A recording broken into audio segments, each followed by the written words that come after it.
Ok, bueno, buenas tardes o buenas noches, en Francia. Bienvenidas y bienvenidos a todos. Eh, para empezar esta mesa redonda 2, que tiene por título Identidades racializadas, pensar los procesos sociales y creativos en las migraciones. Agradecemos a Christophe Giudicelli de haber tomado tiempo de sus vacaciones en el Campus Condorcet para moderar la mesa. Christophe Giudicelli es el director del Centro Franco-Argentino de Altos Estudios de la Universidad de Buenos Aires y es profesor en Historia y Civilización de América Colonial en Sorbonne University. También es investigador del Centro de Investigación y de Documentación sobre las Américas, el CREDA, y investigador asociado al Centro de Investigación sobre los Mundos Americanos del HESS. Además, es director editorial de la revista Nuevo Mundo, Mundos Nuevos, y en sus investigaciones se interesa en el papel y las configuraciones de las fronteras en la América colonial, en México y Argentina específicamente, y particularmente en las guerras indígenas. Trabaja también sobre la transformación de las clasificaciones coloniales en la historia y la antropología a partir de la segunda mitad del siglo XIX y por lo que relata también con este tema de racismo que tratamos en estas jornadas, los regímenes de alteridad que implican estas categorías y clasificaciones. Gracias, Christophe, por estar ahora.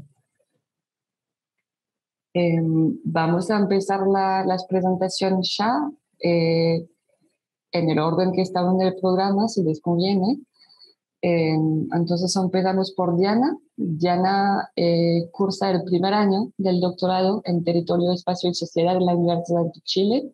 Es politóloga y magíster en gestión cultural con posgrado en estudios culturales y territoriales. Y también es docente del mismo máster en gestión cultural de la Universidad de Chile y gestora e investigadora independiente. Si no me equivoco, su tema de ponencia hoy es políticas de la presencia, diálogo y disputa a través de las danzas afro de migrantes latinoamericanas en espacios públicos de Santiago. Diana, te dejo la palabra y también puedes compartir la pantalla si quieres.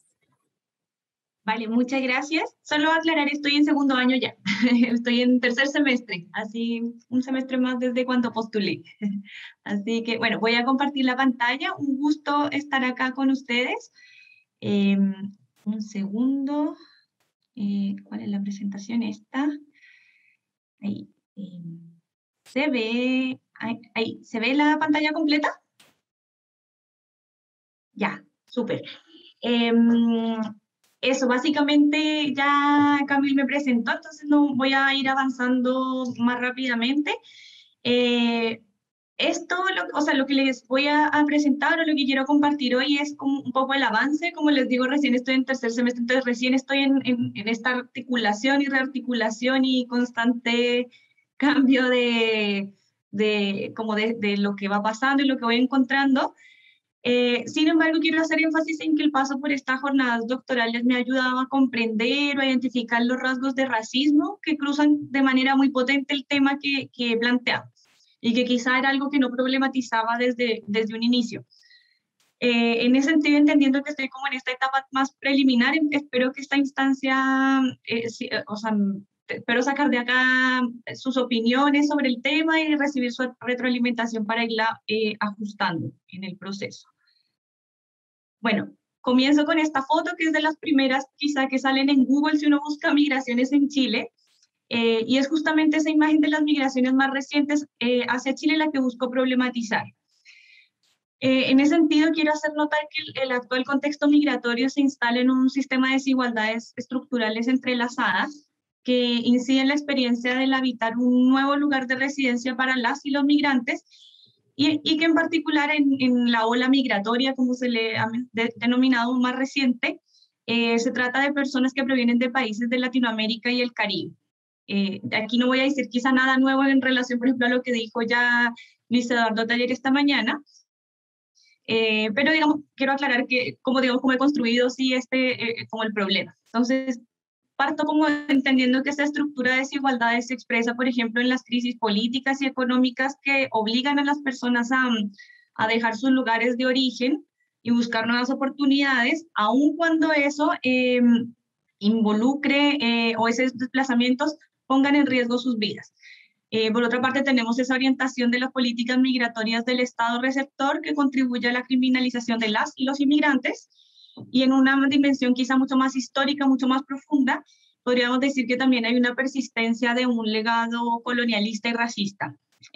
Digamos que desde donde lo he visto también y desde como lo indican en algunas investigaciones previas, todo eso se traslada, no mías, sino donde he partido otras investigaciones, hablan de que todas estas o este conjunto de desigualdades de nivel micro, macro, se traslada a las relaciones cotidianas de rechazo, de temor e incluso limitación en el acceso a los espacios públicos, especialmente a migrantes que son racializadas o racializados y que ocupan estratos socioeconómicos más bajos. Bueno, también entendiendo que el foco del programa en el que estoy resulta relevante abordar los desafíos que la migración pone al territorio y comprender las formas de habitar de las y los migrantes. Y desde esta propuesta asumo ese desafío a partir de las dinámicas de apropiación y ocupación de los espacios públicos a través de expresiones culturales. En específico, la investigación la abordaré desde las danzas afro, que se realizan de manera esporádica por parte de migrantes, principalmente mujeres, como una manera de conectarse con sus orígenes y al mismo tiempo hacer propio un nuevo lugar de residencia. Este tipo de bailes me resultaban interesantes porque tienen un carácter performático que interpela de diferentes maneras, desde la música, la visualidad y el movimiento. Y vale decir también que ese tipo de danzas son parte de un movimiento artístico y cultural que comparten comunidades que se consideran o se reconocen como parte de la diáspora africana, conscientes de tener una herencia común que ha sido invisibilizada o negada corporal e históricamente de los relatos nacionales latinoamericanos. También decir que en ese sentido, cuando propongo la investigación desde este tipo de expresiones, espero aportar con una mirada más positiva y creativa de la experiencia migratoria, que de alguna u otra manera también es como el título de la mesa, en donde las personas que migran tienen una capacidad de agencia y expresión de su propia existencia, más allá de cumplir una función en el sistema productivo o ser un aporte o no a las economías del país de origen o destino, que de alguna manera es como el foco que se ha puesto en muchas de las investigaciones que hay actualmente sobre el tema. Y por último decir como el lado derecho, que la propuesta de la investigación se aborda desde diferentes escalas de aproximación que van desde las dinámicas transnacionales del fenómeno migratorio hasta el cuerpo como productor de espacialidades y expresión de la diversidad y la desigualdad, pasando por una escala urbana que es en donde se manifiesta el fenómeno que propongo observar. Aquí muy brevemente contarles que estas fueron las 3 preguntas que formulé para aproximarme a los textos y elaborar una discusión bibliográfica o estado del arte inicial, que tenían que ver como qué significa que los y las migrantes dejen de ser invisibles en las sociedades que lo reciben, cómo las expresiones artísticas hacen posible esa aparición y cómo abordar esas 2 relaciones desde una dimensión espacial. Y en términos generales, esta revisión me llevó a trabajos que provienen desde los estudios culturales, urbanos, migratorios y de performance. Ese es como el marco desde donde me sitúo. O sea, el marco de donde planteé la discusión bibliográfica inicial. Y quizás es el marco teórico ya que estoy como elaborando en este momento. Este esquema me ha servido mucho como para sintetizar los conceptos y organizar y relacionar los conceptos que estoy trabajando. Parto desde acá, desde el centro, digamos, el concepto de las políticas de la presencia, que es desde donde me paro para abordar la investigación, y al final dejo lo más concreto quizá que tiene que ver con el objeto empírico que escogí, que son las danzas afro, y la migración, por este otro lado, es como una categoría articuladora o conectora de ambos conceptos. Esta idea de las políticas de la presencia es la que he encontrado más pertinente para darle un carácter corporeizado y performativo a la acción social y política, y de alguna manera poner énfasis en la espacialidad de ese objeto de investigación. Y desde acá asumo que existen un conjunto de dinámicas de relaciones de poder que definen quién y qué cuenta para una sociedad, pero también que hay actos que hacen manifiesta esa existencia de quienes quedan excluidos a través de la ocupación y apropiación del espacio. Para referirme a la migración, ocupo las nociones de régimen de movilidad y desigualdades estructurales entrelazadas para dar cuenta que existen movimientos diferenciados, por un lado privilegiados y deseables para algunas personas y estigmatizados e indeseables para otras, asumiendo así una mirada interseccional y multiescalar en los términos que expliqué en el inicio. Y por último, esa idea de aparecer, ocupar o apropiarse del espacio, la abordo desde las danzas afro, entendiendo que estas hacen posible una existencia a partir de la diferencia y no las reprimen o las evitan a pesar de las constricciones de las que puedan ser objeto. En este sentido, la idea de las políticas de la presencia pone el foco en que no se trata solo de una representación cultural o política, sino de la capacidad de hacerse presente en una sociedad ajena y a veces hostil. Esta mirada pone en el foco en el acto mismo que incentiva el encuentro con otros y otras e interpela las jerarquías sociales y sensibles. Teniendo en cuenta estas consideraciones, a partir de este tipo de bailes, mi idea es ver cómo este tipo de prácticas que están cargadas de sentidos, identidades que acompañan a las personas que migran, son negociadas y reelaboradas durante el desplazamiento. También ver cómo se significan los espacios mediante los cuerpos y las prácticas corporalizadas. Y por último, identificar las formas de diálogo y disputa que se producen mediante las diversas experiencias sensoriales que se producen en estos bailes. Como les decía, quizá desde lo auditivo, lo narrativo, lo visual. Y estos, digo, como 3 elementos que menciono acá, después pasan a ser como mis objetivos específicos de la investigación. Un poco a manera de como pregunta, hipótesis, leo la hipótesis directamente. Es que la práctica de danzas afro en espacios públicos por parte de migrantes latinoamericanas constituye escenarios de diálogo y disputa en la sociedad de llegada. Por una parte, expresiones artístico-culturales como esta, con acento en lo corporal y performático, tienen la capacidad de reconstruir el mundo sensible de quienes migran y ampliar el espectro de herramientas de expresión más allá de lo verbal. Al mismo tiempo, generan espacios de sociabilidad y acercamiento entre visiones de mundo y formas de habitar diferentes. Por otra parte, generan actos de irrupción para hacer manifiesta la existencia de cuerpos que son desiguales y se ubican en estructuras históricas que condicionan tanto los significados y las identidades que les dan sentido como las formas de relacionarse con las demás personas. Aquí tengo una imagen de una chica que practica este tipo de danzas, específicamente danzas afrocolombianas, y hace estos tipos de talleres. Y ha sido como mi informante uno, como siempre ha sido súper apoyo como en este proceso de ir conociendo el fenómeno. Aquí no quiero pasar como al detalle como de los objetivos, metodología, pero sí contarles que el enfoque que estoy planteando, el enfoque investigativo y metodológico que implementaré será la etnografía, tratando de incorporar la perspectiva de la experiencia que previene de la teoría no representacional. Y los métodos que considero utilizar son la observación participante desde diferentes roles, poniendo en juego también ahí mi propia posición como migrante y gestora cultural, y las herramientas visuales como la fotografía también, o medios quizá audiovisuales que permitan registrar esas observaciones. Algunas de las conversaciones preliminares que he tenido, digamos, así como con esta chica que les mostraba, y también he hablado con otras bailarinas, otras gestoras culturales migrantes, y así también con académicas chilenas dedicadas al tema, que estas son algunas de las frases que podría extraer de esas conversaciones. Ay, ya, estoy terminando. Me queda solo pasar por un recorrido muy rápido por estas frases, para tratar de transmitirles un poco el origen y el interés por esta investigación. Entonces, creo que la más significativa es esta, que dice que el folclore se aprende con el cuerpo, en la familia, en la experiencia. De alguna manera para ella es algún aprendizaje que es corporal. Y ahora lo veíamos en el taller con Jara Uchu, como la chica Aymara, como que ella transmitía lo mismo, que es algo que pasa, es una herencia que no, digamos, no se puede. Por la parte tengo otras como frases que de alguna manera daban cuenta de una necesidad de conectarse con ese origen, de generar espacios que no son como los funcionales en relación a lo que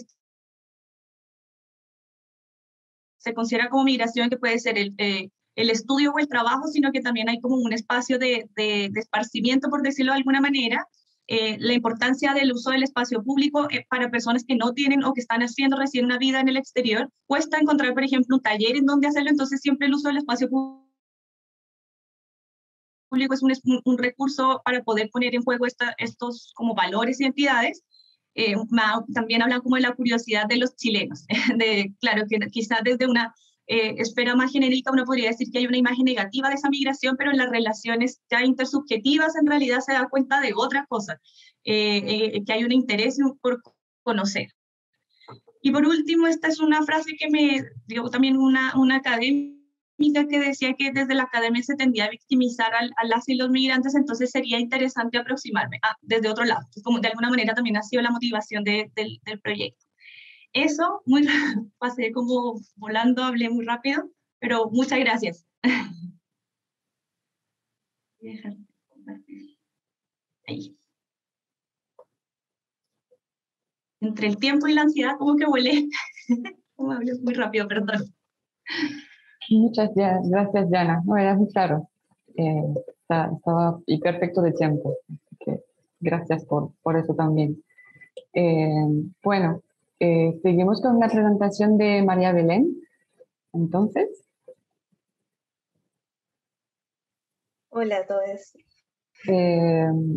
María Belén empezaste el doctorado en Antropología Social y Cultural de la Universidad Nacional de San Martín en Buenos Aires. Entonces, en 2019, sos licenciada de esta misma universidad, también en Antropología Social y Cultural y también en Nutrición de la Universidad de Buenos Aires. Y participas del proyecto en estrategias socioambientales para fortalecer los derechos de las mujeres trabajadoras migrantes en el área Reconquista en Buenos Aires, y este proyecto es de la UNSAM, de la Universidad Nacional de San Martín. Y el título de tu presentación sería Redes de apoyo y participación de mujeres migrantes rurales en la mejora de sus barrios de la cuenca del río Reconquista, Buenos Aires, Argentina.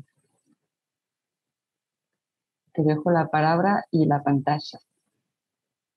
Bueno, muchas gracias. Ahí voy a cargar la presentación. Okay, no sé.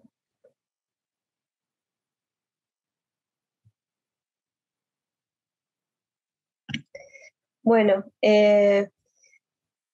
sí, en mi caso, bueno, lo hice más escueto, pero la presentación, pero bueno, aprovecho que tenemos un poquito más de tiempo para explicar un poco mejor lo que puse. Sí, yo trabajo en mi caso como decía, con las redes de mujeres migrantes. La población con la que trabajo es una población que está acá en San Martín, en lo que es la cuenca del río Reconquista, que es uno de los ríos, para quienes no conocen la ciudad, que al igual que el riachuelo, está altamente contaminado. Tienen los mismos índices, se van peleando los índices de contaminación allí. Y bueno, muchas veces en la área de cuenca se rellenan y en este caso lo que se denomina el área Reconquista, o es denominado por las organizaciones de la zona, es una parte del partido de San Martín donde hay un grupo de asentamientos barriales construidos sobre esta cuenca. En lo personal, sí, me encuentro realizando el doctorado en Antropología Social en la UNSAM. Estoy en una instancia también todavía explorativa. Presenté mi proyecto de tesis y ahora lo tengo que defender, pero bueno, mi paso, yo estoy realizando trabajo de campo desde el 2019,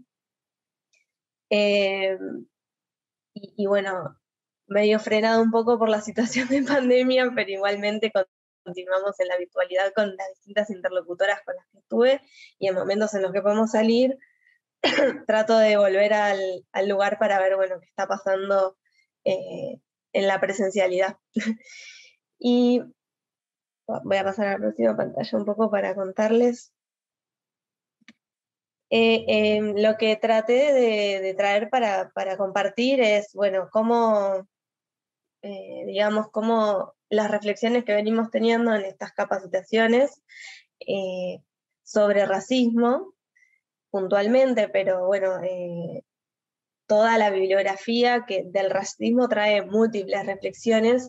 En mi caso, uno de los conceptos que más me resuenan en torno a lo que estoy investigando tiene que ver con el concepto de interseccionalidad, por eso también lo traigo para pensar mis temas, que si bien ya los vine pensando, digo yo, también algo que está bueno contar, el proyecto en el cual participo, en el cual enmarco mi investigación, es un proyecto interdisciplinar, digo, hay muchas disciplinas y personas participando, incluso personas mismas no solamente de disciplinas académicas, sino también de espacios de activismo, del Estado y demás, que trabajan en la zona, con lo cual hay como muchas intercambios ahí y siempre tratamos de pensar las cuestiones de forma interseccional, pero estas reflexiones que estuvimos teniendo me llevó a pensar puntualmente la cuestión de en la interseccionalidad en la misma investigación que estoy realizando, no solamente en el accionar, que es por lo general donde lo trabajamos. Y bueno, la etnografía que estoy realizando, sí, es un trabajo etnográfico en mi caso, con todas estas variables que les cuento, porque también trabajo en el marco de la investigación acción participativa, que me lleva a trabajar a veces con mapas, a veces pensando en conjunto cómo abarcar distintas problemáticas con gente de biología, de ingeniería ambiental y demás, pero mi foco puntualmente está en analizar la participación de las mujeres en las transformaciones de su entorno. En mi caso se trata de mujeres migrantes que yo llamo rurales, porque si bien muchas vienen de otros países, como, bueno, por la mayoría de las personas migrantes extranjeras en términos de país, provienen de Paraguay y Bolivia, Paraguay en su mayoría en este área puntual, pero también hay muchas migrantes que yo las denomino internas, que son migrantes que vienen de otras áreas del país, que también, a raíz de un poco de explorar el campo, fuimos dándonos cuenta que son migrantes que un denominador común de esta población es que provienen de zonas rurales. Con lo cual, digamos, también los motivos que se encuentran entre las motivaciones de las trayectorias migrantes de las mujeres con las que trabajo, vienen en gran parte de la mano de cuestión de búsqueda de mejoras laborales, búsquedas de mejoras laborales no solamente para ellas, sino para sus familias que están en origen. También trabajamos con una mirada de transnacional. Algunos casos también migran por situaciones de violencia de género o por ahí disconformidad de las dinámicas y mandatos que tienen en sus zonas de origen, pero esos son casos más aislados. La realidad es que si bien pueden tener también situaciones de violencia en las zonas de residencia actual, uno de los grandes motivos es la falta de recursos que encuentran en sus zonas de origen. Ya marcan por lo general el avance de lo que es, bueno,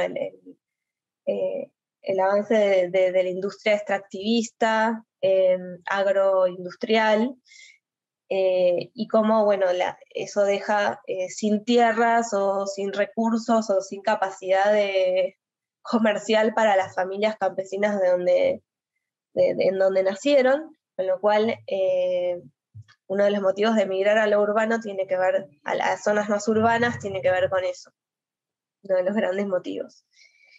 Y otra de las características del área también que es importante marcar es que es una zona, como decía, bien contaminada en cuanto al agua y en cuanto al suelo, pero también no solamente por el río Reconquista, que tiene estos afluentes industriales o por ahí residuos de los hogares irregulares que no tienen tratamiento y que se vuelcan al río, sino también que están muy cerca al CEAMSE, que es el complejo basural, uno de los complejos basurales más grandes de Latinoamérica, de donde desemboca todos los desechos de lo que es el AMBA, el área metropolitana de Buenos Aires, la ciudad de Buenos Aires y sus municipios de alrededor. Entonces tienen como otros factores de contaminación del aire, lo marcan muchísimo y bueno, digamos, pensando un poco en estas dos situaciones de complejidades ambientales que tienen en sus zonas de origen, ya sea con agrotóxicos o con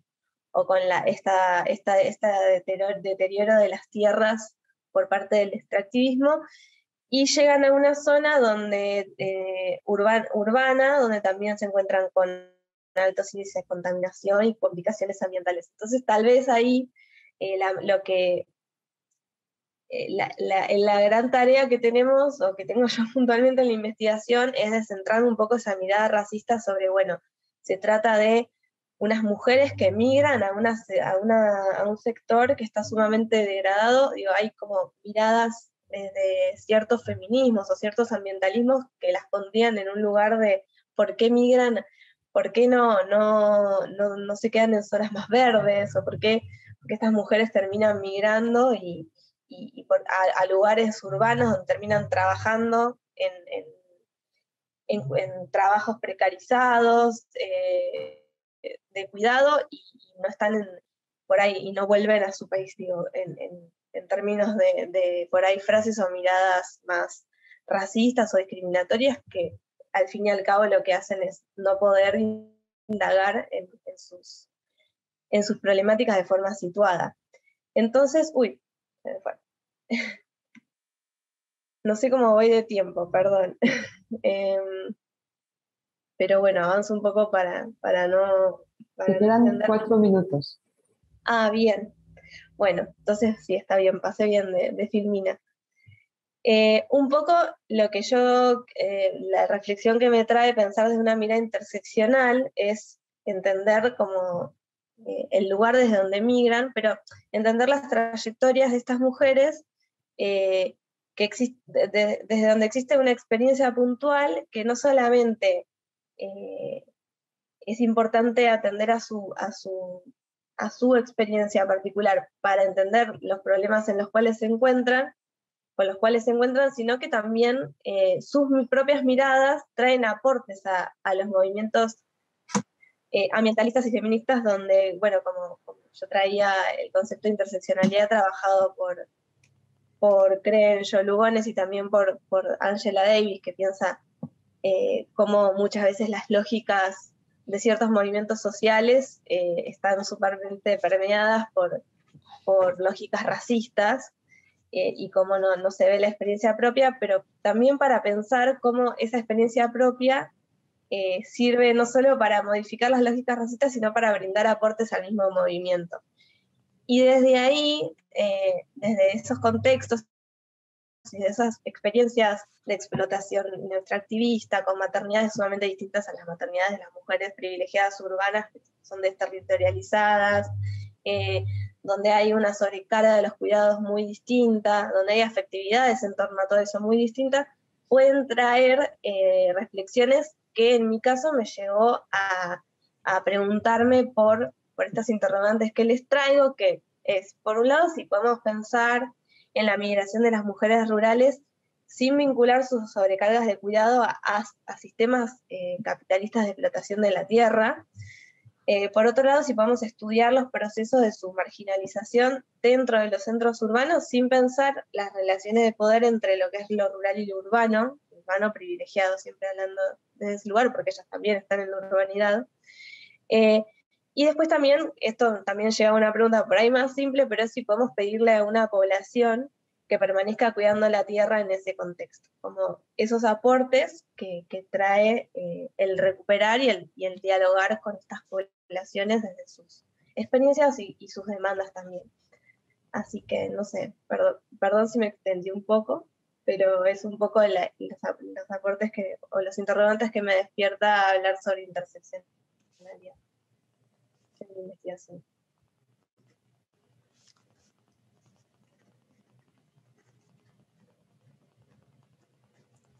Gracias, María Belén. Bueno, seguimos entonces.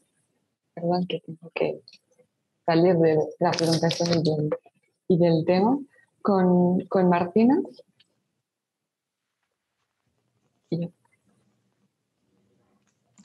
Martina es cursando el doctorado en sociología en la Universidad de Rennes 2, en cotutela con el doctorado de antropología de la Universidad Católica del Norte, en Chile. Tiene un máster de estudios americanos en esta universidad, en Rennes.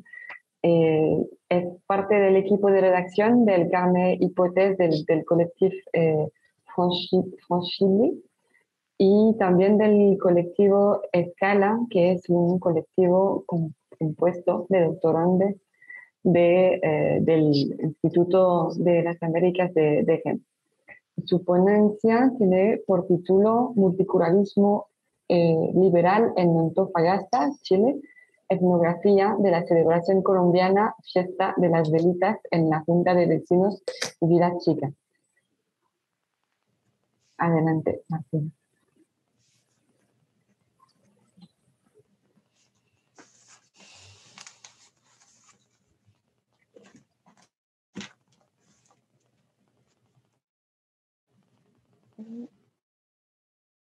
Martina, parece que no te oyes. Ahí sí, parece. Sí, sí. Perfecto. Y ¿se ve? Sí, ¿Sí? súper. Súper. Sí. Gracias. Perfecto. Entonces, muchas gracias por la presentación. Buenos días y buenas tardes a todas y a Christoph. Bueno, no me voy a presentar porque ya está. Entonces, la siguiente ponencia forma parte de mi investigación de tesis doctoral iniciada en el año 2020. Actualmente estoy cursando mi segundo año.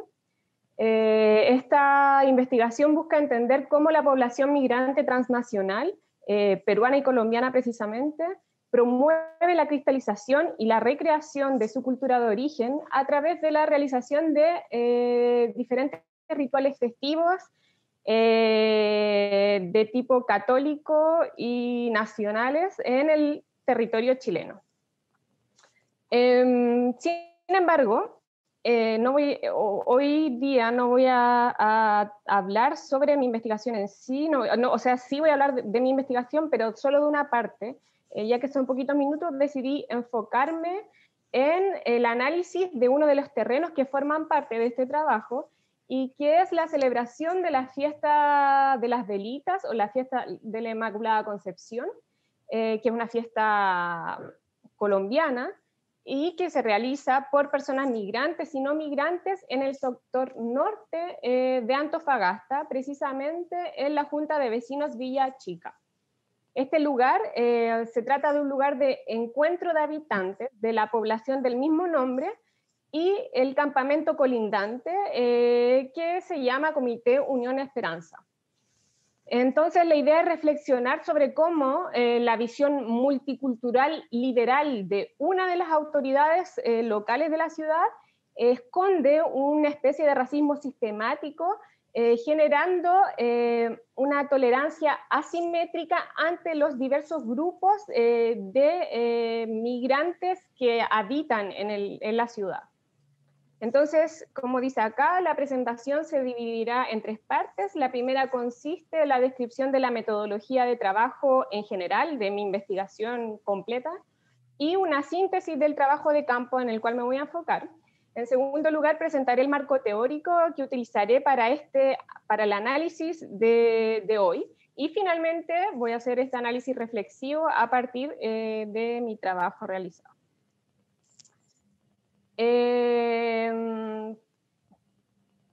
Entonces, en primer lugar, la metodología utilizada en esta investigación consta de un trabajo etnográfico, multisituado y multitécnico. Los terrenos donde yo trabajo son barrios habitados principalmente por migrantes peruanos y colombianos en la ciudad de Antofagasta y Santiago de Chile.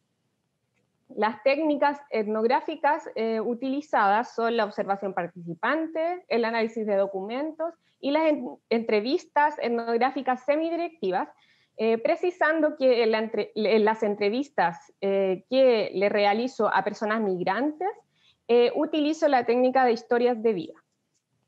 Entonces, en el terreno que nos enfocaremos hoy es el realizado durante el mes de diciembre del año 2020 en la ciudad de Antofagasta, que son, es precisamente las fotos que tengo acá. La primera foto nos muestra la ciudad de Antofagasta y intento mostrar la falda de los cerros donde están todos estos campamentos.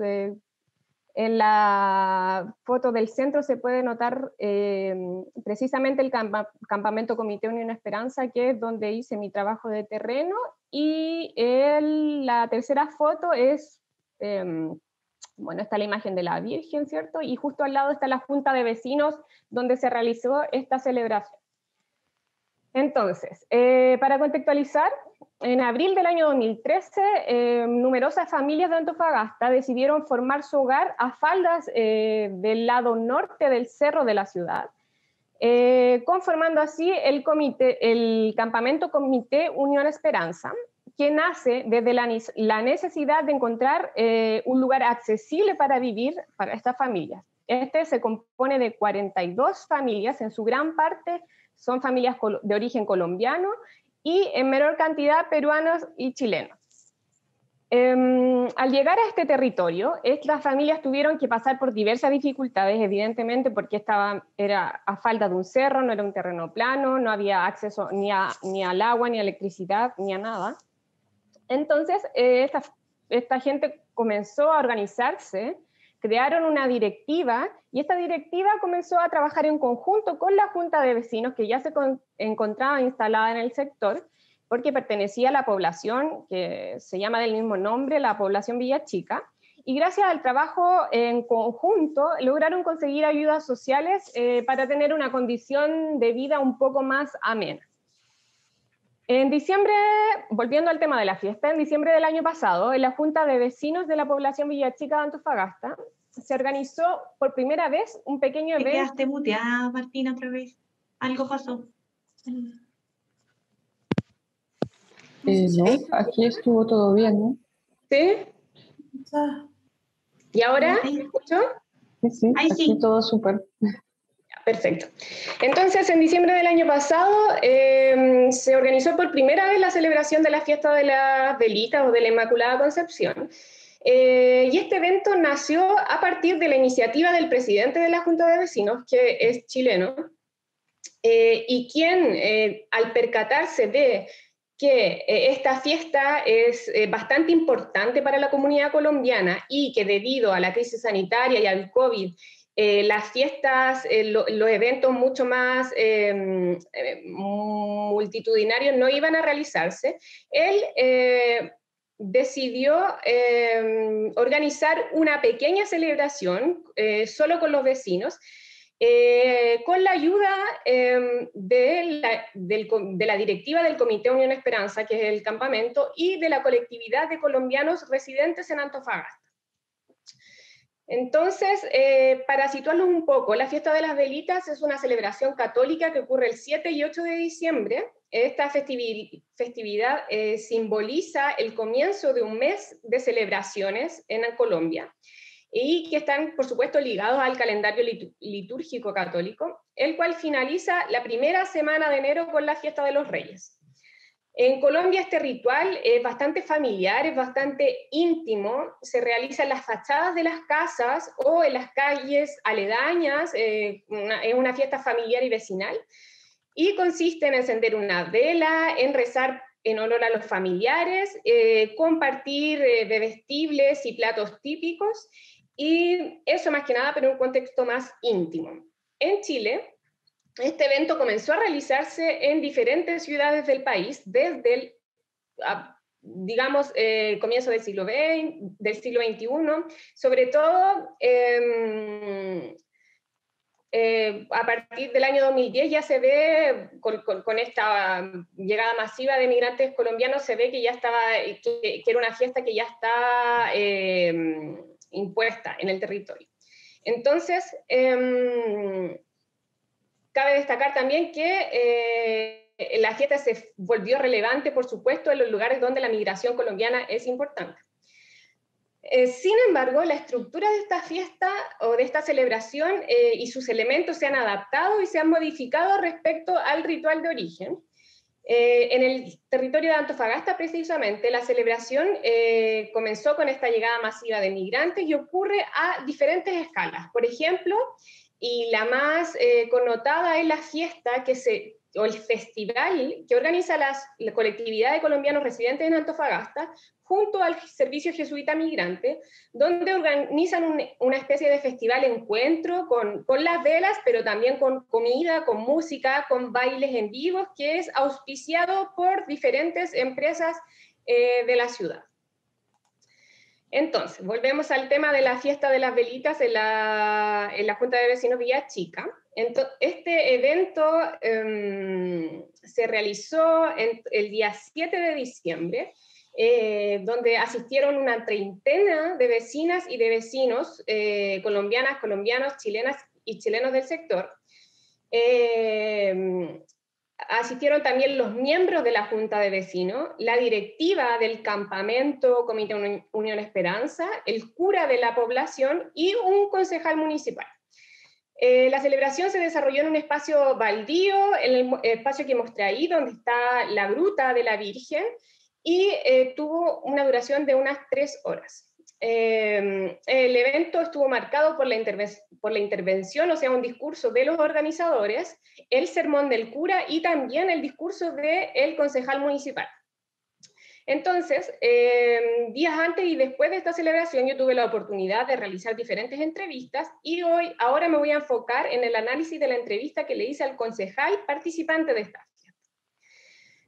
Los conceptos teóricos que voy a abordar en este momento serían, en primer lugar, el concepto de la doble presencia, debatiendo el planteamiento de Abdelmalek Sayad, en su texto La doble ausencia, el cual propone que no se puede estudiar la inmigración sin tomar en cuenta al mismo tiempo el proceso de emigración, ¿no?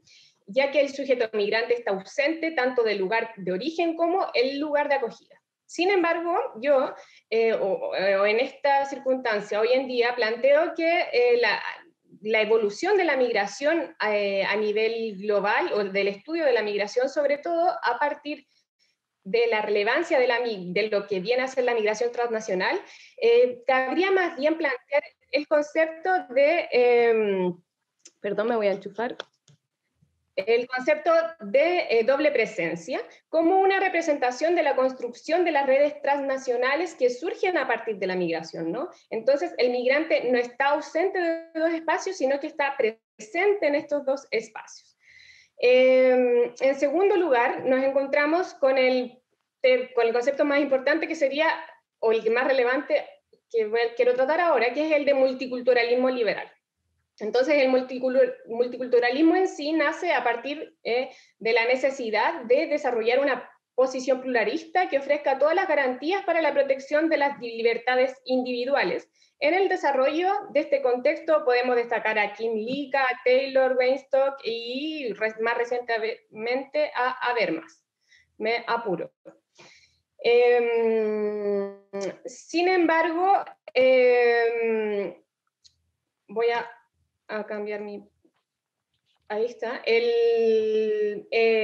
Savidan plantea que en el contexto liberal el multiculturalismo desarrolla aspectos contradictorios y negativos en torno a su rol pluralista y al respecto de sus libertades, de las libertades, perdón, de todas y todos los habitantes de un país. Dejo la cita ahí, no la voy a leer porque estoy corta de tiempo. Entonces, siguiendo con la perspectiva, con lo que propone Savidan, voy a analizar el discurso del entrevistado, evidenciando un multiculturalismo liberal que toma en cuenta la diversidad en tanto diferencia cultural y segrega las diferencias económicas y sociopolíticas que viven las diferentes comunidades y que evidencia la disparidad que causa su liberalismo de base. ¿Ok? Entonces, de tal manera que el liberalismo se esconde dentro de una idea de multiculturalismo, buscando una validez universal. Sin embargo, la particularidad de su universalidad y cito a Díaz Polanco, es la globalización del capital. Entonces, voy a intentar resumir, porque creo que me pasé mucho, ¿o no? 2 minutos, ok.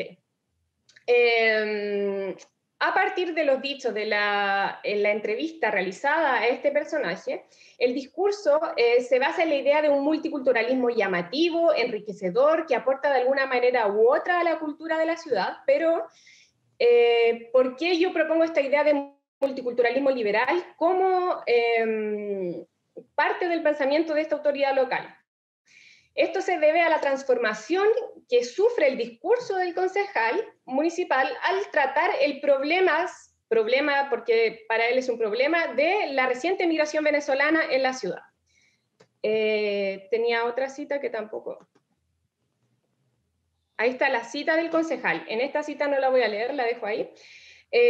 Se evidencia un racismo categórico, entendiendo este concepto como la exclusión y la categorización de un grupo a través de criterios culturales como el lenguaje, como las costumbres, la religión o las concepciones de mundo, ya que él critica directamente la forma de comportarse de esta nueva ola de migrantes venezolanos.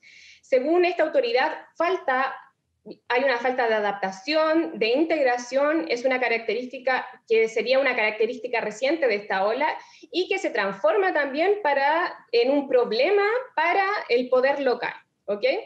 Entonces, durante toda la entrevista, sus dichos no tienen una apariencia racista, en resumen, estoy terminando, él se muestra tolerante e incluso abierto a participar en las diferentes actividades que proponen las diversas comunidades migrantes de la ciudad. Sin embargo, este semblante da un vuelco y se contradice al finalizar la entrevista y hablar de la coyuntura en torno a la migración venezolana, y eso es lo que me llama la atención. En este sentido, se establece la hipótesis de que esta aceptación depende también del capital cultural que aporta la comunidad migrante. Entonces, desde el punto de vista del multiculturalismo liberal, el capital cultural que proporciona a las comunidades migrantes, que son capaces de integrarse correctamente en la sociedad, generan un beneficio económico en diferentes sectores, como por ejemplo el turismo, en el caso de estas fiestas o festivales migrantes con baile, comida y música, cosa que no ocurre cuando, según ellos, los migrantes no se adaptan, no se integran correctamente, y no son capaces de transmitirnos esa belleza cultural. Eso sería todo en resumen. Perdón por alargarme tanto, intenté hacerlo corto. Muchas gracias, y esa foto quería mostrarle el fin de esta pequeña celebración de la Inmaculada Concepción o Fiesta de las Velitas en la Junta de Vecinos Villa Chica. Eso. Perdón por alargarme tanto. Gracias, Martina. Gracias por la foto también, está bonita. Vamos ahora entonces por la última ponencia, la de Paulina. Paulina es licenciada en Comunicación Social y directora audiovisual de la Pontificia Universidad Católica de Chile. Tiene estudios en estética en la misma casa de estudios. Es magíster en comunicaciones e investigadora del Centro de Estudios de las Diversidades, Disidencias, Exclusiones y Convergencias de la Universidad de la Frontera, y forma parte también del equipo del proyecto ANIL.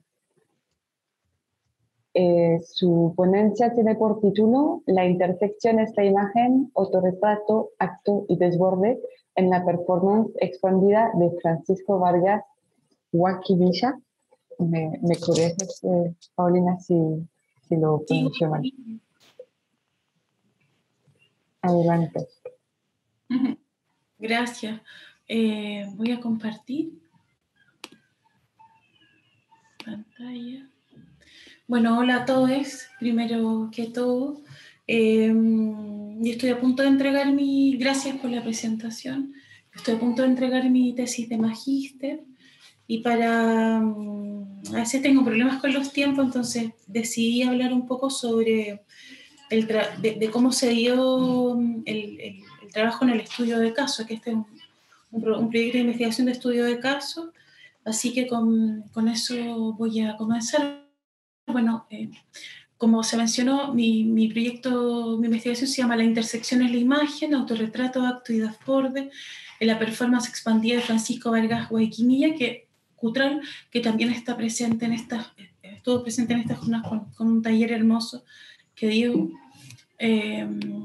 Bueno, voy a dejar el resumen, no lo voy a leer, y quería comentarles más que nada que en este proyecto que ya estoy a punto de entregar, analicé la obra performática de Francisco Vargas Guayquimilla, poeta, artista visual y performer mapuche huilliche, nació en Calbuco en 1989, porque me interesó contextualizar la obra de Francisco, tanto en su devenir poético, pero sobre todo en su devenir político, ¿no? Como cuerpo mapuche que subvierte y que se emancipa del régimen visual de la colonialidad del ver.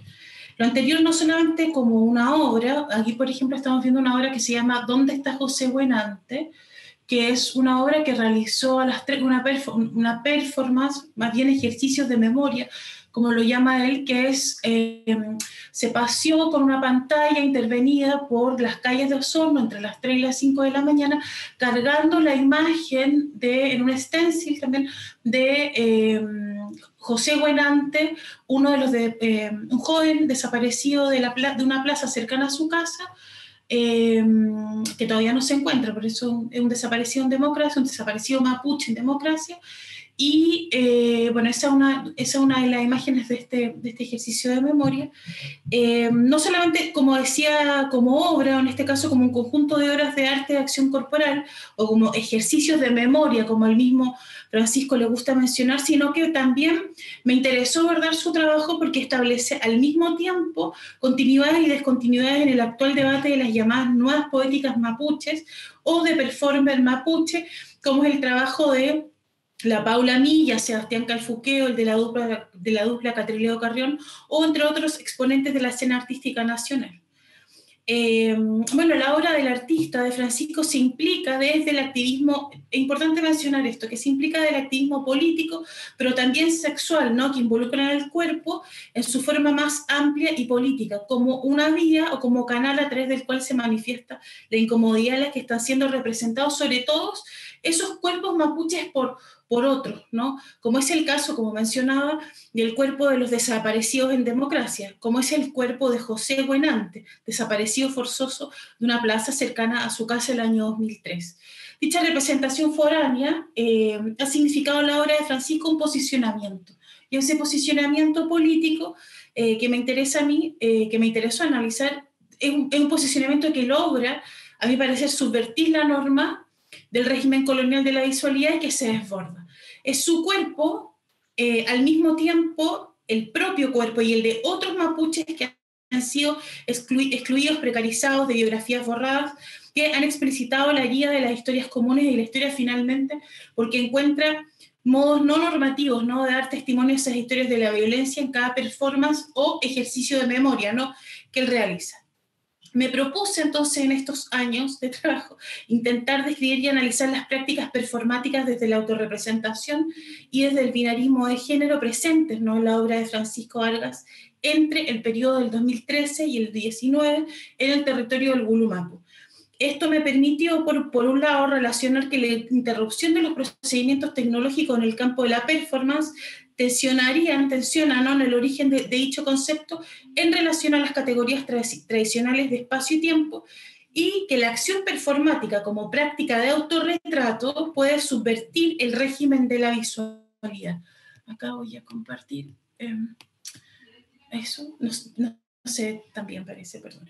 El régimen de la visualidad en cuanto a dispositivo de la memoria sedimentada y su correspondiente genealogía, porque sería a través del lenguaje de la performance o ejercicios de memoria, situándome en las palabras de Francisco, que se crea una situación que permite redefinir una relación entre la corporalidad o material de los elementos y los significados subyacentes, como también de la memoria comunicativa, en tanto que yo analice los archivos de la obra de Francisco, por eso trabajé con la performance expandida, que permiten consignar lo que sucedió en un tiempo y un espacio particular. En ese sentido, analicé 135 fotografías a partir de una matriz de una de una matriz de análisis morfológico de la imagen que yo creé, y que toma, ¿no?, 9 obras performáticas de Francisco realizadas entre el año 2013 y el año 2019. ¿Por qué estos años? Porque el primer hito en el 2013 lo marca la detención de la Machi Francisca Linconao, hoy constituyente, parte de la Asamblea Constituyente, y cierra el periodo del 2019 el Festival de Cine Sticuel Mapu, Festival de Cine que acontece acá en la ciudad de Temuco, bueno, y en otras partes, ¿no?, de la Araucanía, porque fue la primera vez que se reunieron artistas visuales mapuche a dialogar sobre sus prácticas en las distintas, en el territorio nacional. Bueno, mi objetivo general fue analizar las operaciones estéticas, políticas e identitarias en la performance de Francisco Vargas Guayquimilla, que finalmente me permitieron situar al arte de acción como un territorio de resistencia que subvierte, ¿no?, el régimen visual de la colonialidad. En cuanto a hipótesis de trabajo, lo que me propuse no era que si la identidad, bajo el marco de relaciones de presión situada de un sujeto, es uno de los aspectos donde más se producen y reproducen los discursos de desigualdad como parte de un sistema social, entonces sería ahí, como podemos ver en esa imagen, la performance expandida como una práctica de autorrepresentación estética, pero por sobre todo política, donde el sujeto puede disponer de todos sus recursos materiales y también simbólicos de manera ilimitada. En ese sentido, para mí es súper importante comunicar, ¿no?, que en los últimos años las prácticas performáticas han intentado, en nuestro país, ¿no?, en el territorio nacional, han intentado comprender los espacios de disputa de lo político, desplazando los modos y las estrategias de irrupción en el espacio público como mecanismos corporales hacia el espacio de lo íntimo. ¿Por qué? Porque Francisco también trabaja en espacios tradicionalmente o en espacios privados. Tiene una performance que se llama Arte y Aseo, que es a partir del asesinato, ¿no? Falleció hace unos años la señora Margarita Ancacoy, una señora de origen mapuche que emigró desde la localidad de Freire, cerca de Temuco, hace algunos años hacia Santiago. Trabajaba, ¿no?, en una empresa, trabajaba realizando labores de aseo en una empresa externa en un campus de la Universidad de Chile, y estando muy cerca, al llegar a su lugar de trabajo, tipo 5 o 6 de la mañana, fue asaltada y asesinada. Un caso que, bueno, no lo voy a mencionar ahora por temas de tiempo, pero que es bien interesante de mencionar y analizar, porque las personas que participaron en este asalto y que dio como posterior muerte a la señora Margarita son migrantes de origen peruano. Entonces se generó todo un tema, ¿no? Hubo una grabación, que además no sé si alguien conoce ese caso, donde hubo una especie... Ecuatoriano. Y donde hubo una grabación, donde hubo todo un tema ahí, ¿no? Entonces Francisco toma y como un acto, ¿no?, como una especie de rendirle tributo a todas las mujeres de origen mapuche que emigraron a la ciudad y trabajaron, ¿no?, y que trabajan aún en casas particulares. Él hizo un llamado por internet y comenzó a trabajar en casas particulares también, y con el polvo que recogía como performance, ¿no?, y con el polvo que recogía, creó y reprodujo la cara que recogían estas casas, reproducía la imagen de la señora Margarita reprodujo la imagen de la señora Margarita en una sala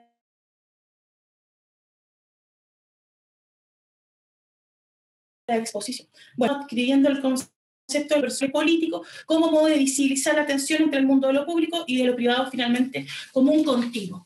En este contexto, lo que más me pareció interesante e importante de compartir con usted hoy día es que el trabajo de Francisco me parece que pretende marcarse en lo que conocemos tradicionalmente como performatividad, desde el campo de lo político como material y sustrato de enunciación de problemáticas de orden social y cultural, arrojando su obra la pregunta: la pregunta: ¿cómo crear finalmente, por medio del ejercicio performático o de ejercicios de memoria, un lenguaje que resista a los sistemas hegemónicos de la representación?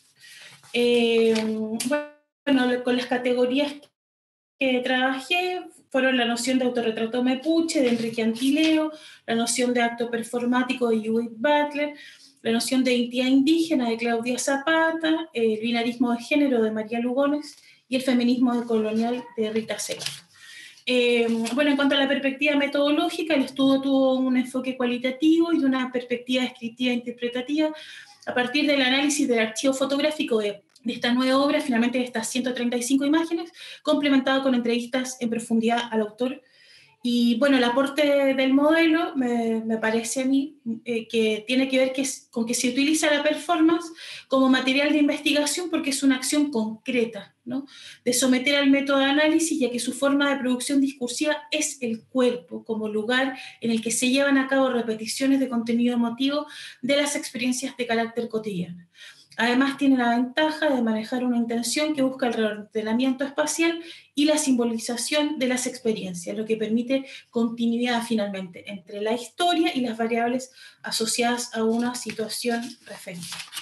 Eso, no sé cómo voy de tiempo. No sé, no veo. ¿Muy bien? No sé. Te quedan 2 minutos si quieres, Paulina. Bueno, analicé finalmente algo que pueda compartir en cuanto al área de análisis y conceptos. Los datos textuales los trabajé con entrevistas en profundidad y los analicé con la matriz de análisis del discurso y, bueno, creé esta matriz, los datos visuales, el archivo fotográfico de la obra, lo analicé con esta matriz de análisis morfológico de la imagen que se basada, ¿no?, en los 6 niveles de arte: trucaje, pose, objeto, fotogenia, esteticismo y sintaxis. Eso quería compartir. Bueno, la obra de Francisco es súper amplia, pero el tiempo es poquito. Así que eso, muchas gracias. Voy a dejar de compartir. Ahí.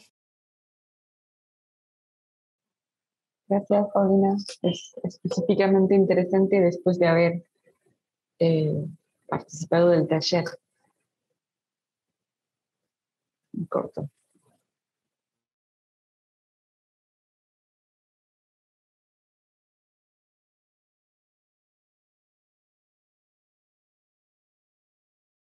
¿Me escuchan? Ahora sí. Sí. Vale. No, te decía que era específicamente interesante después de haber compartido el tiempo de taller, de poder escuchar esta presentación. Christoph, te dejo la palabra para tus comentarios.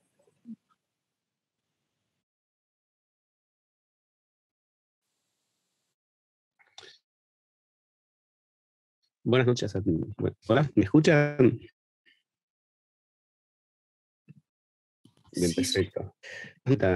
A todas, no voy a decir a todas porque, bueno, soy el único hombre acá.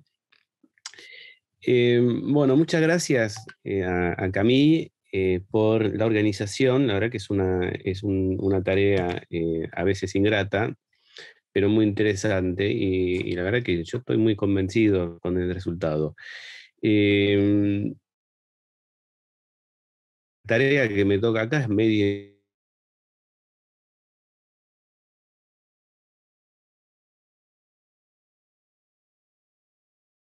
ingrata para mí también, porque me arrastra bastante lejos de mi histórica, como no viví ese exilio provisional con dolor, no, con lágrimas, ni mucho menos. Me resultaron muy interesantes y muy sugerentes las 4 ponencias, y empezaría, por lo tanto, con mis felicitaciones.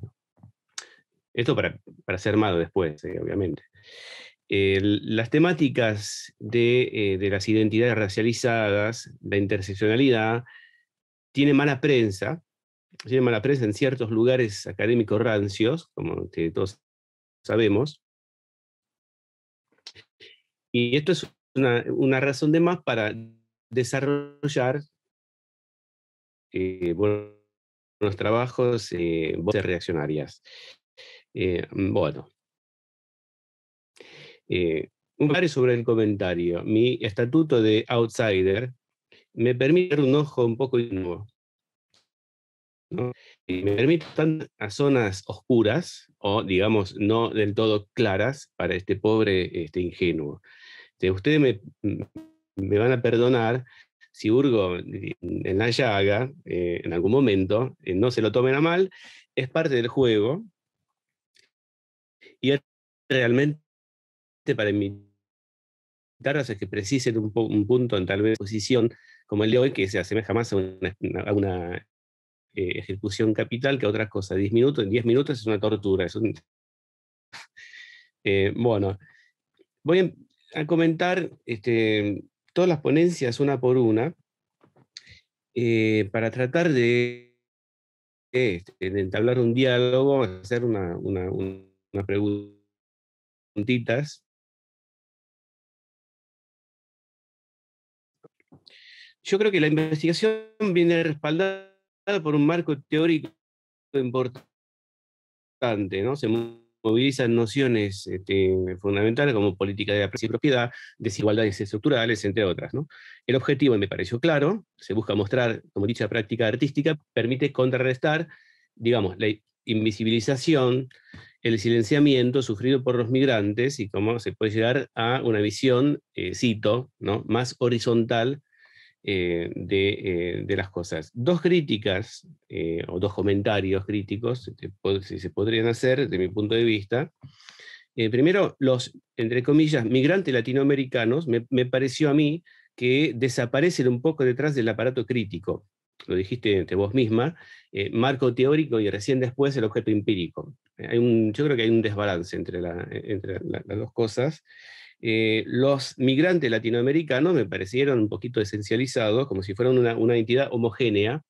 No se conoce su procedencia, no aparecen las relaciones que vinculan, entiendo que son diferentes grupos designados bajo esa categoría de migrantes latinoamericanos, como tampoco aparecen matices, que también lo sabrá, ¿no?, dentro de la sociedad de llegada. Haría falta, desde mi punto de vista, un poquito más de diacronía para percibir además mejor los cambios, ¿no?, la evolución dentro de la implementación de esas danzas y también para su recepción.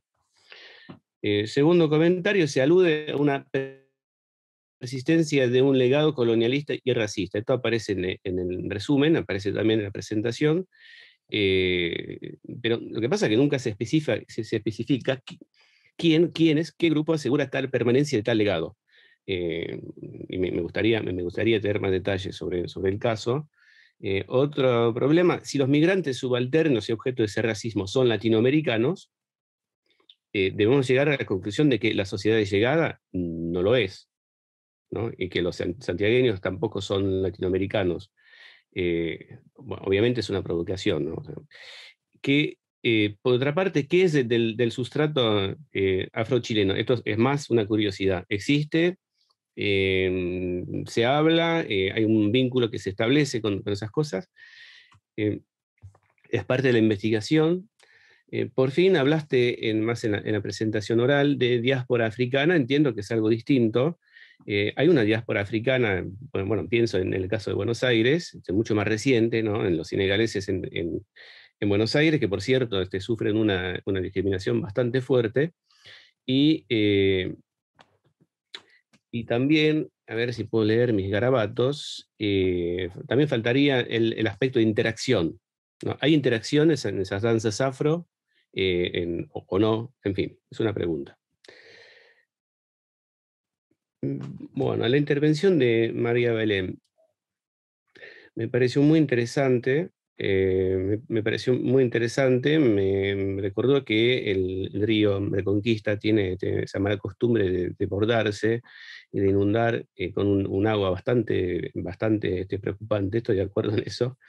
Bueno, más allá de sus aristas socioambientales, el proyecto se enmarca en una perspectiva interseccional, como lo recordaste muy claramente, que apunta a develar las desigualdades que sigan la vida cotidiana de las mujeres de dicha zona. Después hablaremos de qué zona, ¿no? En sus tareas, no solo familiares, sino también comunitarias y barriales. Esto estuvo muy claro. Muy interesante el enfoque interdisciplinar.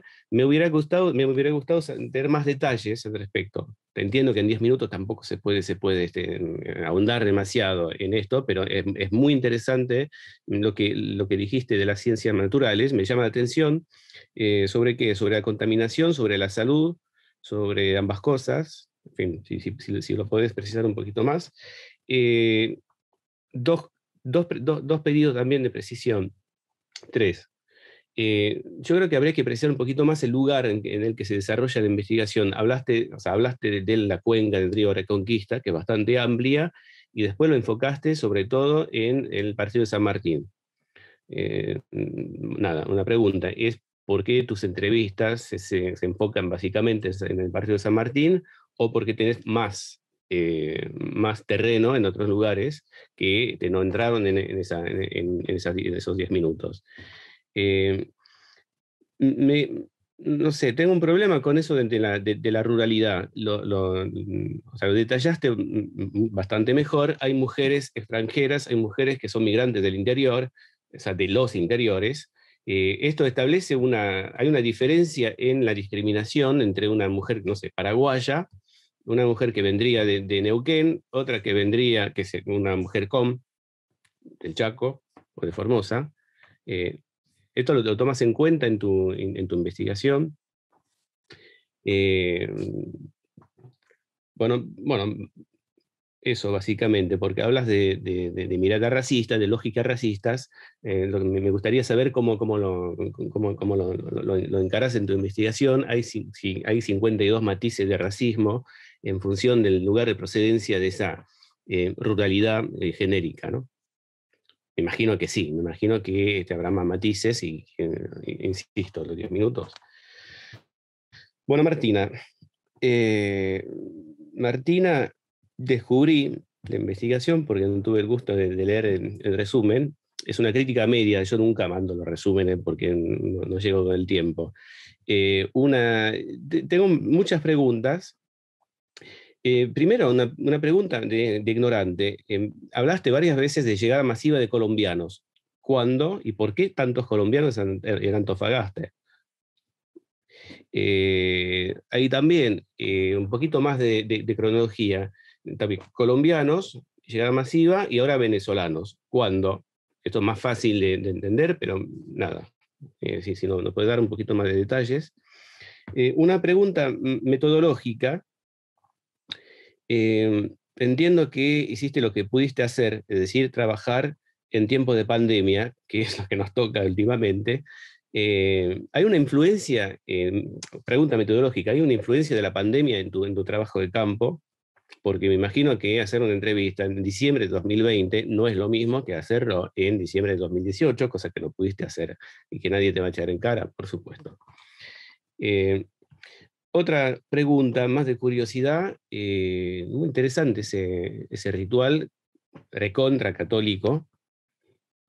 Hay no sé si es una doble ausencia, una ausencia soltera, que no hay evangélicos, no hay competencia con otras celebraciones evangélicas en Antofagasta. Puede que no, no tengo idea. Pero sería interesante ver si se puede contrarrestar, si es parte de una posición entre dos comunidades, en fin. Hay algo que no me queda no me termino de convencer, es lo que dices lo que decís sobre el multiculturalismo. O sea, sí, yo estoy totalmente convencido, pero me parece que no apareció muy claramente la diferencia entre lo que entiendes por multiculturalismo y el racismo a secas. Porque, no sé si te diste cuenta, pasaste al final de tu exposición del multiculturalismo neoliberal, el casi etnodiferencialismo neoliberal, al racismo a secas, hablando del mismo concejal y hablando de sus prácticas. Así que bueno, nada, eso para molestarte un poquito. Por fin, el estudio de Paulina. Me pareció, me pareció muy interesante, Muy interesante lo que dijiste del doble posicionamiento, del doble activismo, ¿no? De político, sexual. Muy interesante también el vínculo performance, ejercicio o dispositivo de memoria. Pregunta, ¿ejercicio o dispositivo de memoria? Porque ahí también pasa de una categoría a otra. Lo que sí, pero esto lo voy a matizar, lo que sí debo reconocer que sentí que el marco teórico estaba muy presente y que en algún momento opacaba un poco el objetivo y el objeto de la investigación, por no decir que tendía casi a sustituirse al análisis de objeto de estudio. Sé que no es así y que el formato, insisto, el formato de la ponencia, el formato de los 10 minutos, descarna un poco, por decirlo de algún modo, las investigaciones para dejar, ante todo, el esqueleto. El lógico es una protección de cualquier doctorando, ¿no? O sea, voy a presentar el marco teórico porque así lo puedo citar a Judith Butler y demás, y me siento más fuerte. Pero hay un riesgo, que es que desaparezca el objeto de estudio. En tu presentación oral se hace mucho más, se encarna mucho mejor el trabajo, y se encarna mucho más cuando das ejemplos: el desapareció en democracia, la plaza donde desapareció, no sé, sus compañeros, las migraciones a la ciudad, las relaciones, los vínculos que aparecen más allá de los esquemas y más allá de los conceptos que se contestan uno a otro, pero en un cielo bastante, en un cielo demasiado teórico. O sea, yo creo que hay un abismo, en el buen sentido de la palabra, entre el resumen, que la verdad me quedé muy a la expectativa, y tu exposición, pero bueno, yo creo que o sea, resultó bastante bien tu exposición. Nos quedamos con las ganas de conocer las obras de Francisco. Eso también, las quiero ver. O sea, entiendo que no había tiempo, pero las quiero ver. Bueno, termino diciendo, para todas, para matizar un poco lo que acabo de decir, no soy para nada reacio a la teoría, ni mucho menos, me encanta y la uso también, y uso y abuso de la teoría. Pero les tengo un consejo: ojo con las fórmulas retórico-teóricas, ¿no? Son muy satisfactorias, pero son también bastante peligrosas cuando parecen sustituirse al estudio propiamente dicho.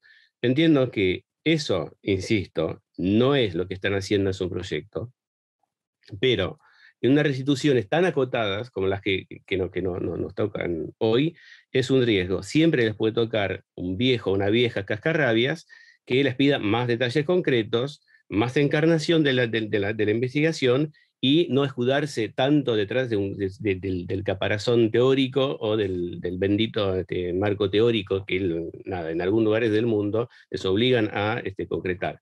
Hay demasiado marco teórico. Mi consejo, y no lo hagan porque es una exigencia que tienen, es quemar el marco teórico.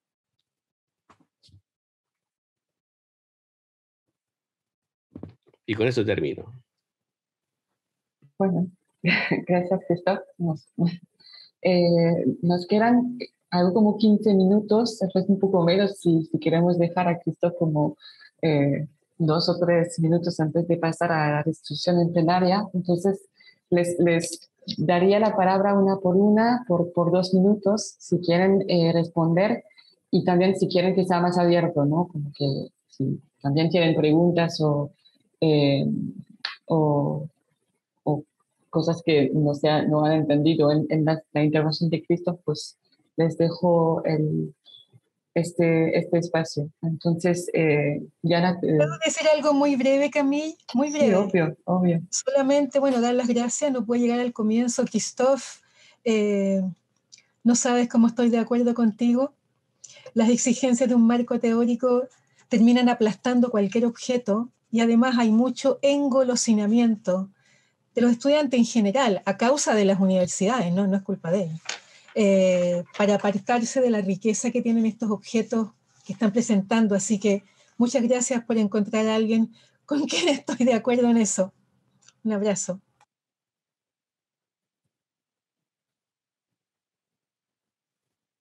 Sí, el marco teórico como golosina no lo había pensado, pero sí, es muy empalagoso y es un espejismo. O sea.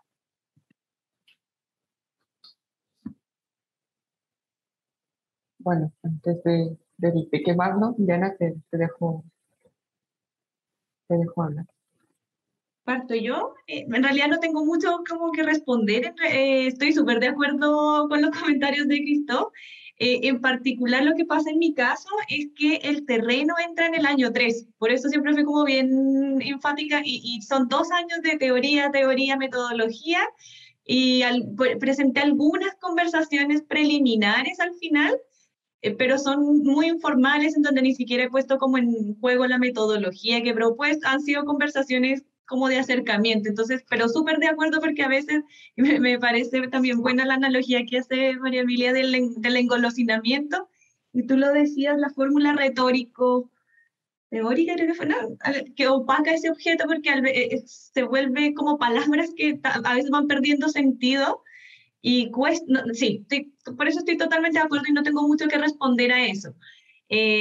Justamente creo que los puntos que tú tocaste como del esencializar al migrante latinoamericano es porque también mi objeto de estudio todavía, bueno, además pandemia, la red de mujeres a la que quería llegar es una red de mujeres de distintos lugares de América Latina, son afroperuanas, afrocolombianas, afrobrasileras, y se juntaban en un espacio que queda cerca, está en el centro, para quienes conocen Santiago, está detrás de la catedral, y cerró a raíz del estallido social, y de ahí emigraron un poco como a los espacios públicos, se han ido moviendo por todo Santiago, pero por lo mismo se han ido desintegrando, se han ido como que se ha ido diluyendo. Entonces estoy en ese rastreo, incluso, y lo que sí quiero, en algún minuto quiero llegar es a digamos, y ahí tratar también de esencializar lo afro como también como tradicional y como inamovible, porque justamente lo que trato de hacer, que presentaba un poco como el objetivo 1, es como la migración también se vuelve un proceso de negociación. Entonces, cómo ese baile afro tan tradicional que venía desde las palenqueras va cambiando en el tiempo, y tengo noticias que quizá también es una tradición más distinta, pero sé de un baile como de una agrupación afro-haitiana, o sea que toman los bailes afro y como una corriente, y la lleva al baile contemporáneo, la danza contemporánea. Entonces ahí totalmente como que rompe esa esencialización, pero es parte como de la exploración previa que estoy haciendo. Y brevemente para decir cómo en relación a lo afrochileno, mira, algo que he encontrado y que tampoco es parte como de esto preliminar, es que hay como como que está sucediendo con ciertas agrupaciones, porque estas personas bailan porque les nace, pero también lo hacen haciendo ciertos talleres, y esos talleres participan personas que son chilenas, no son con otros migrantes. Entonces, como que de alguna manera mi intuición es que ciertas, también, no tengo una caracterización, pero las personas que participan en estos bailes, es su primer acercamiento a lo afro, no va a lo afro chileno, sino va a lo afro latinoamericano de afuera, y de ahí están entrando a lo afro chileno. Esa es como una intuición como la que me he estado como topando, pero no tengo tampoco ni cómo probarlo, ni lo tengo sistematizado, ni nada. Hace parte como de esto preliminar. Eso, traté de responder muy, muy, muy breve. Gracias. Gracias por los comentarios a tanto a Cristo como a María Emilia.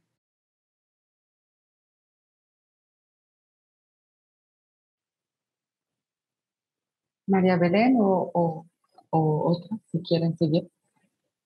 Bueno, dale, trato de hacerlo rapidísimo para darle lugar a mis compañeras también. Sí, comparto muchos de los comentarios, y gracias por los aportes, porque me sirve después para explicar mejor en otros lugares también lo que voy haciendo. De acuerdo con lo del marco teórico, también fuego al marco teórico.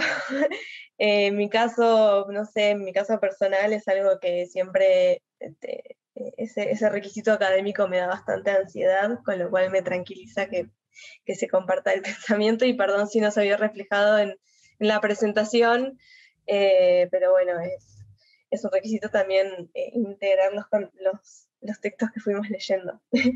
Y en cuanto al lugar donde desarrollamos la investigación, en caso, yo me baso en San Martín, porque en el partido de San Martín, en esa franja del río Reconquista, porque hago una etnografía y hacerlo a lo largo de toda la cuenca me es sumamente imposible, pero bueno, Es representativo porque es una franja bastante urbanizada de la cuenca, entre muchas comillas, ¿no? Urbanizada, sin mucho acceso a servicios, pero sí es representativo en torno a también está 3 de febrero y un poco más por Morón también hay zonas de asentamientos, pero en el caso este es bastante particular, que se construyen, y aparte porque está el SEAMSE cerca, y el complejo penitenciario.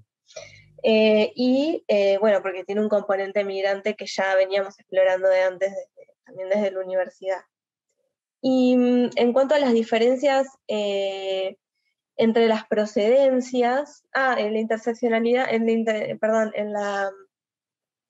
en la característica interdisciplinar del proyecto, trabajamos con biólogas y ingenieros ambientales, sí, por lo que decías, de detecciones de situaciones de afección ambiental.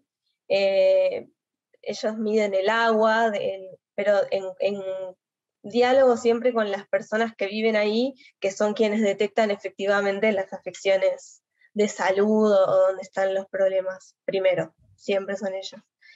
Y en cuanto a las diferencias de las procedencias, sí, obviamente que existen diferencias, digo, del estigma de ser extranjero a nivel social siempre, pero lo que yo retomo de la ruralidad tiene que ver con pensar cómo estas mujeres que viven en el mismo área de barrios y comparten desde consumos culturales, desde formas de organización barrial, digo, comparten la cotidianidad siendo de diferentes países, digo, hay un lugar de encuentro que es la ruralidad, y por eso me interesó digo, tener ese recorte, ¿no? Porque también esto nos lleva a pensar otras fronteras más allá de la nacionalidad. Digo, son mujeres que si bien, por ejemplo, quienes son de Argentina, comparten la informalidad con quienes no lo son. No sé si se entiende. Comparten informalidad, comparten a veces consumos culturales, mucho más que con ciertos sectores urbanos con más privilegios, ¿no? Tanto de clase, de recursos, o más, entre muchísimas comillas, más blanqueado.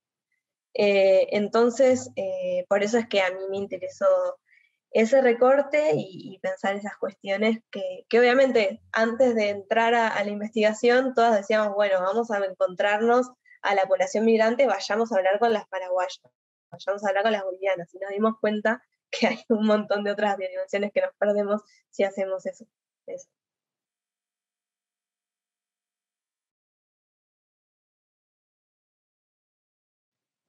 Gracias, María Belén. Martina, si quieres responder. Ahora muchas gracias por los comentarios, Christoph. La verdad es que sí, evidentemente que estoy de acuerdo con las preguntas que me hiciste, son detalles que no profundicé, bueno, más que nada por el tiempo, pero a ver, claramente con el tema de la, o sea, el tema de la pandemia, de hacer terreno en pandemia, en este contexto, claramente influyó en el desarrollo de esta festividad. Como lo dije anteriormente, esta fiesta era la primera vez que se hacía porque generalmente se hacía una fiesta masiva, una fiesta mucho más grande, en un lugar público, donde era una especie de festival encuentro. Entonces ya el contexto pandemia fue el que provocó o el que motivó a la realización de esta fiesta en este pequeño territorio, en esta junta de vecinos. Ahora, lo de la competencia entre evangélicos y católicos, la verdad no lo podría responder porque no estoy al tanto. Claramente, mi terreno no lo he podido, por la misma situación, no he podido hacer un terreno bien profundo, largo, detallado. En la ciudad, en esa ocasión pude estar un mes, hice un terreno virtual anteriormente. Y ahora estoy en Chile porque me voy el domingo nuevamente a Antofagasta a continuar con esto. Voy a seguir en el mismo contexto, pero ya Antofagasta está en fase 3, entonces espero que la cosa se mueva un poco más. ¿Cuál es la diferencia entre, bueno, no sé si hay una diferencia entre multiculturalismo, entre el discurso multiculturalista liberal y el racismo. Lo que yo quería exponer y proponer era que el discurso, bueno, y que ya lo han propuesto, es que este discurso de este concejal, que es un discurso que pude identificar como un discurso multiculturalista liberal, es racista. ¿Y por qué es racista? Porque él es un discurso que se muestra tolerante, abierto a las diferentes actividades culturales que proponen la comunidad, por ejemplo, colombiana en la ciudad, donde hay bailes, donde hay música, donde bueno, vemos la religión, que para él es algo más como provechoso, algo que aporta, ¿no? Sin embargo, el discurso como dije, da un vuelco, se contradice totalmente al hablar de la migración venezolana hoy en día en la ciudad, donde se evidencian problemas políticos sociales enormes, donde hay gente que está acampando en el centro de la ciudad, en el bandejón central, familias con sus hijos, que están pidiendo plata en los semáforos, y todo esto para él era un aspecto negativo, por supuesto. ¿Por qué? Porque él proponía que esta gente no era capaz de integrarse, ¿no? De hecho, no puse la cita acá, pero en un momento me dijo, bueno, pero ¿y por qué no agarran sus cosas, su carpa y se van a tomar un cerro? Así que aquí todo el mundo se toma los cerros.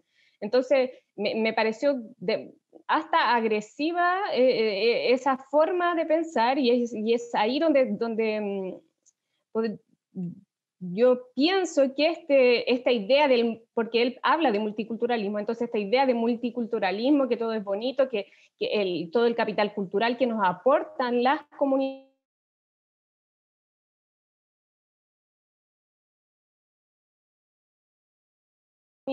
migrantes, en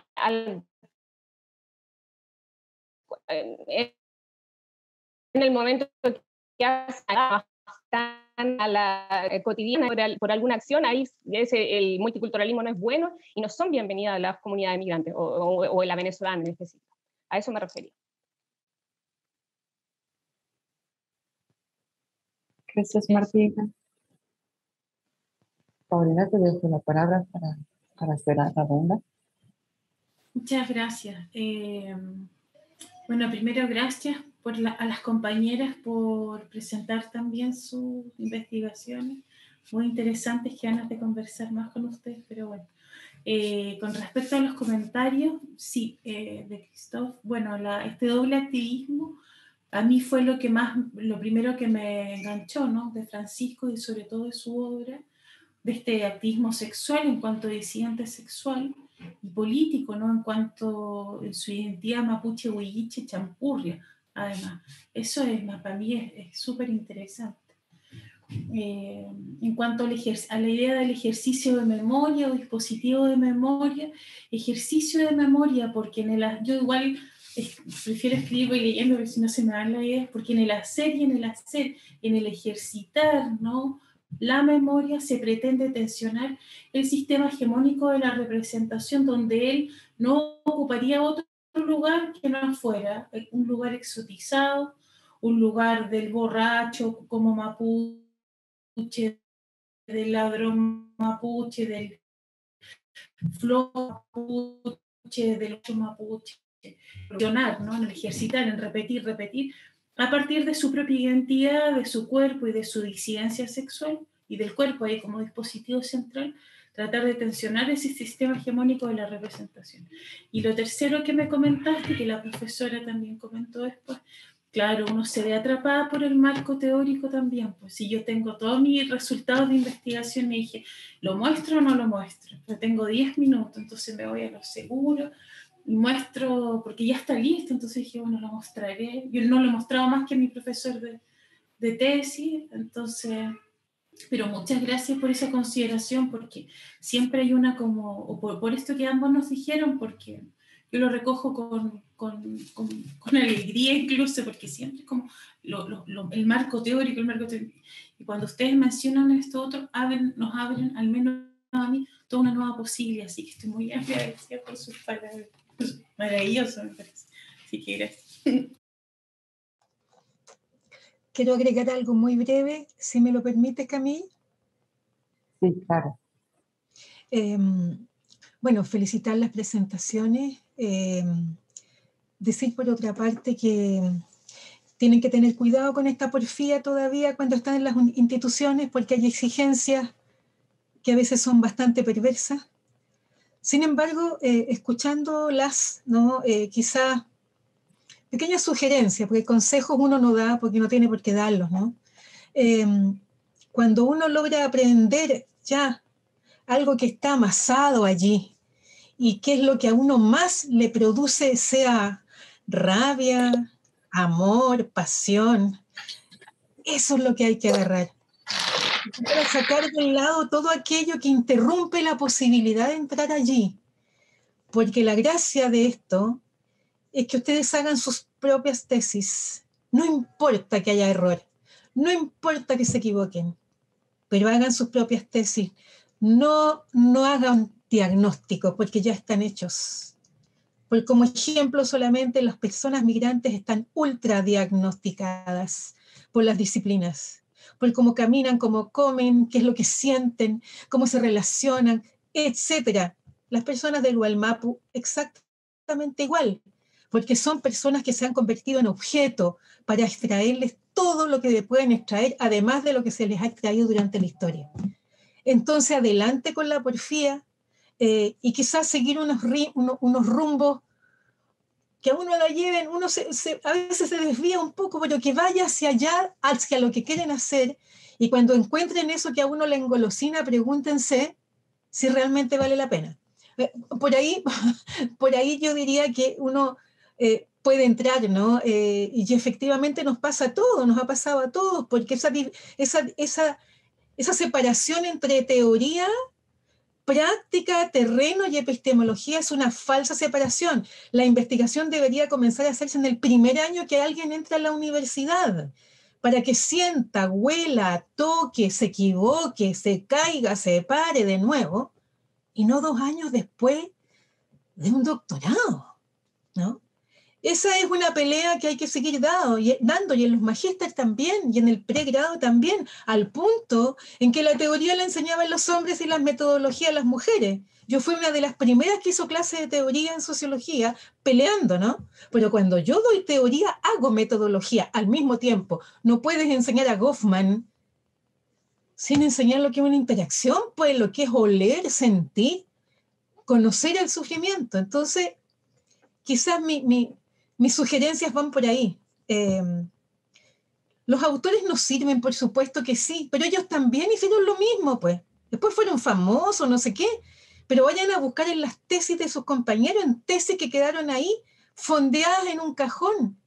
Y a mí me gusta citar a mis estudiantes en sus tesis, escribir con ellos, y si ellos escriben más que yo, ellos son primer autor, yo soy segunda. Eso es un modo también, yo creo, de romper la dominación dentro de lo que es el campo y lo denominado, comillas, academia, ¿no? Quizás por ahí va mi sugerencia, ¿no? Eso. Gracias, María Emilia. Bueno, creo que nos están esperando en la otra sala para cerrar con la otra mesa y compartir sobre lo que se ha dicho ahora. Entonces, en teoría he recibido los enlaces para esta mesa. Yo voy a dejar esta sala abierta por unos minutos, de estar segura que todo el mundo haya llegado a entrar en la otra. Si se dan cuenta de que no, vuelven aquí y les doy el otro enlace para entrar. A mí no encuentro el link de la otra mesa, ¿me lo puedes mandar, por favor? Bueno, aquí te puedo poner a uno, que es el mío, tendrás que cambiar tu nombre, María Emilia, para entrar. Los otros también, si quieren utilizar este, no hay problema, sino que tendrán que cambiar su nombre. No sé cómo se hace, pero no importa. Voy a intentar. Gracias. Muchas gracias. Muchas gracias. Claro. Nos vemos en la otra sala. Muchas gracias.